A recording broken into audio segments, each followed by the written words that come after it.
Thank you deputy speaker sir. आज इस सदन में अपने सभी सम्मानित सदस्यों को सुनने के बाद मुझे बहुत ही सुखद और दुखद अनुभव हुआ। जैसे चार्ल्स डिकन्स ने लिखा है कि the best of the times and worst of the times.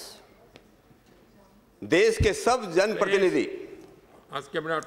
किसान और कृषि के हित में बोल रहे हैं, लेकिन और मुझे लगता है कोई पहली बार नहीं है, वर्षों से ऐसा होता रहा, लेकिन किसान की दुर्दशा का अंत नहीं हुआ।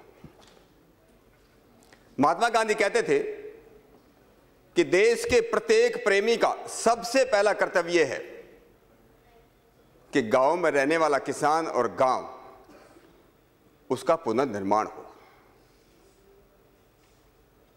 वो खुश रहे, सुखी रहे।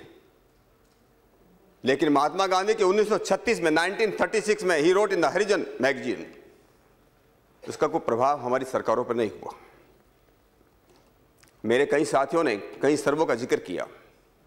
National sample survey and census survey कहते हैं कि एक किसान की जो पर कैपिटा इनकम है वो एक औसत भारतीय के मुकाबले में 1/5 है, 1/5 है। और किसानों में बीपीएल के बिलो पॉवर्टी लाइन के 75% लोग हैं। Centre for study of developing societies के 2014 का जो सर्वे है कि 76 किसान लोग खेती छोड़ना चाहते हैं, 61% लोग शहरों में जाकर बसना चाहते हैं कि न वहां शिक्षा है, न वहां स्वास्थ्य है, और दूसरे वहां पर कोई सुविधाएं नहीं है। कभी ओलावृष्टि होती है, जब हम जिक्र कर रहे थे पिछले इस हफ्ते भी, बेमौसम की बारिश होती है, कीट पतंगों के हमले होते हैं, और इसलिए 70% कहते हैं कि बार बार उनको नुकसान होता है।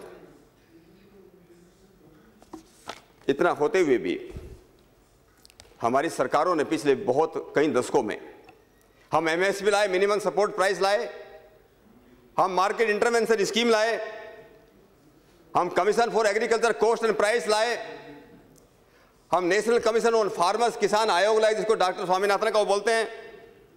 लेकिन इन सब स्कीमों का केवल मात्र 10% छोटे किसानों को फायदा हुआ। मर्ज बढ़ता गया जो दो दवा की।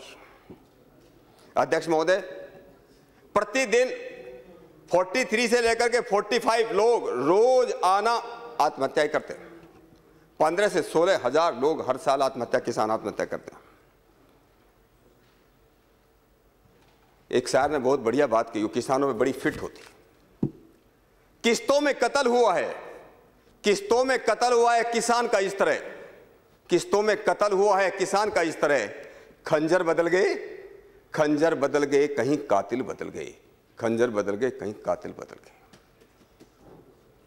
अलग अलग तरह की बात आई, अलग तरह की प्लानिंग लेकर के आए, लेकिन किसानों की दशा में कोई सुधार नहीं हो पाया। आज तक भी मैं अपने माननीय कृषि मंत्री जी को बताना चाहता हूं।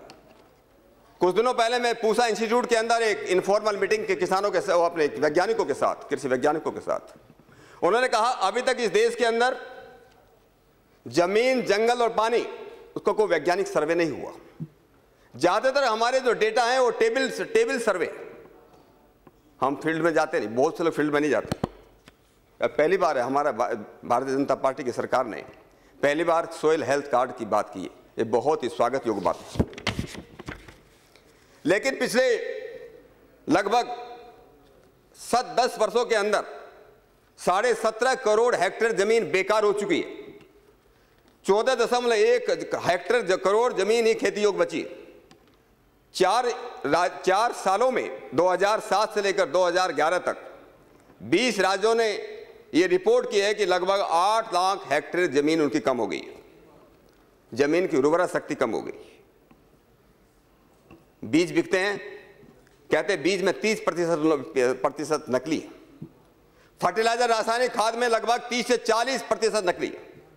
और पेस्टिसाइड, कीटनाशक में लगभग 50% नकली कीटनाशक दवाई मार्केट में बिकती है। Sir, if you allow me, I will just finish. I will take 4 more minutes. You see other members waiting. You also cooperate with me. I will cooperate, sir. I will finish very fast. Finish, please. Please finish. बहुत सी certifying agencies में बड़ा corruption है और ये सबको मालूम है। इसी तरह सब्सिडीज के अंदर अभी रिपोर्ट आई है, माननीय शांता कुमार जी की एक रिपोर्ट आई है अभी, restructuring food corporation of India, उन्होंने लिखा है, बड़ी क्लियर लिखा है, आज ही मैंने उसकी रिपोर्ट लाया हूं कि केवल मात्र फर्टिलाइजर पर 73,000 करोड़ की सब्सिडी जाती है और उसमें लगभग 50% सब्सिडी दूसरे लोगों को चली जाती है, इसका कोई मतलब नहीं है। फिक्टिशियस जो मैन्युफैक्चर नहीं करते हैं, कागज पर मैन्युफैक्चर करते हैं, उनको चली जाती। और उन्होंने कहा कि फूड सब्सिडी जो पिछले शुरू हुई है 1,15,000 करोड़ की सब्सिडी है, वो भी 50%, उन्होंने बड़ा डिटेल में उस बात में लिखा है, पढ़ने लायक रिपोर्ट है, वो भी बहुत 50% सब्सिडी पता नहीं कौन लोग खा जाते हैं।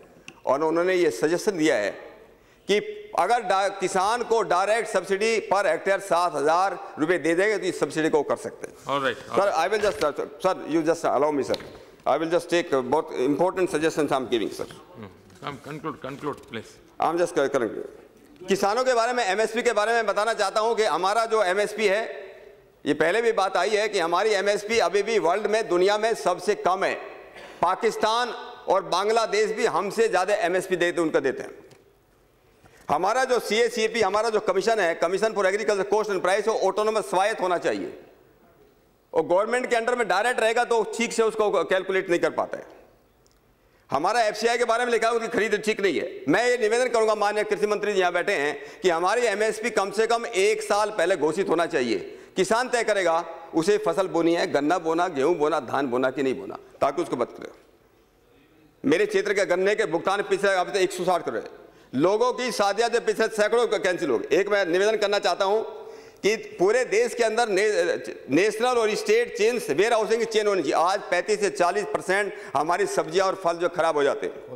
आज एक नेशनल पॉलिसी ऑन मिल्क होना चाहिए, दूध के बारे में नेशनल पॉलिसी होना चाहिए। और हर एक महानगर के उसमें जो है 100 किलोमीटर के उसमें आज 700 से 800 किलोमीटर दूर से दूध आता है, उसको करना चाहिए। एक के निवेदन इंपॉर्टेंट करना चाहता हूं, बैंक के बारे में जो आज लोन, किसानों को जो लोन दिया जाता है, आई am just sir very important suggestion I am giving, kindly allow me. बैंकों के बारे में जो किसान क्रेडिट कार्ड हैं, उसमें आज किसान को उसकी जमीन का जो खसरा खतौनी का जो उसको नहीं मिलता। एक ही बैंक की अलग अलग ब्रांच अलग अलग उसको देती है। मेरा निवेदन ये है, जिस किसान के पास जितनी भी जमीन है, वो जो सर्किल रेट है, सर्किल रेट के आधार पर आप क्रेडिट उसका जो तय करें, उसकी लिमिट तय कर दीजिए। इससे बहुत thank you very much sir.